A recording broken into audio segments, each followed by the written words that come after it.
গতকাল রাতে ডিনারের জন্য বানিয়েছিলাম একটা চাইনিজ রেসিপি, বানিয়ে ফেলেছিলাম চিলি পনির।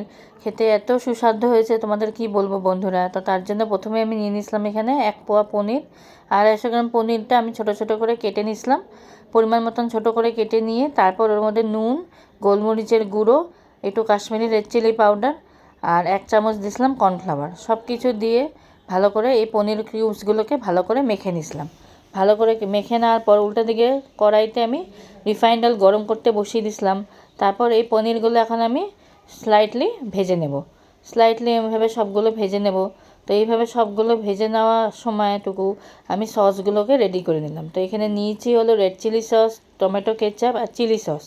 এই সবগুলো সস দিয়ে একটু জল দিয়ে আমি গুলে রেখে দিয়েছিলাম। উল্টো দিকে পনিরগুলো আমার যখন ফ্রাই হয়ে গেছিলো আমি একটা বাটিতে উঠিয়ে নিয়েছিলাম। উঠিয়ে নিয়ে এখন গ্রেভিটা বানাবো। আর গ্রেভিটা বানানোর জন্য আমি নিয়েছি কিউব করে কেটে রাখা পেঁয়াজ আর ক্যাপসিকাম, আদা রসুন দুটোই চপ করে কেটে রেখে দিয়েছিলাম আর লঙ্কাও দিয়েছিলাম। সব কিছু কেটে নেওয়ার পর তারপর তেলের মধ্যে এগুলো দিয়ে দিয়েছিলাম, আদা রসুন আর চপ করে কেটে রাখা লঙ্কা। এগুলো কেটে নেওয়ার পর দিয়ে দিচ্ছি হলো পেঁয়াজ আর ক্যাপসিকাম, ওগুলো একটু সতে হতে দিয়েছিলাম। তো সামান্য হালকা ভাজা হয়ে যাওয়ার পর এই গুলে রাখা সসগুলো এর মধ্যে দিয়ে দিয়েছিলাম। সসগুলোর সাথে সাথে একটু কর্নফ্লাওয়ারও গুলে দিয়েছিলাম আর ভেজে রাখা পনিরগুলোও দিয়েছিলাম। খুব তাড়াতাড়ি হয়ে গেছিলো এই রেসিপিটা। আর দিয়েছিলাম সামান্য একটু নুন আর একটু চিনি। সব কিছু দিয়ে ভালো করে আমি কিছুক্ষণ ফ্রাই করে নিয়েছিলাম গ্রেভিটাকে। আপনারা চাইলে এইভাবেও রাখতে পারো বা একটু যদি ড্রাই করতে চাও আরও ড্রাইও করতে পারো। আর নামানোর আগ দিয়ে আমি একটু গার্নিশ করে নিয়েছিলাম ধনেপাতা দিয়ে।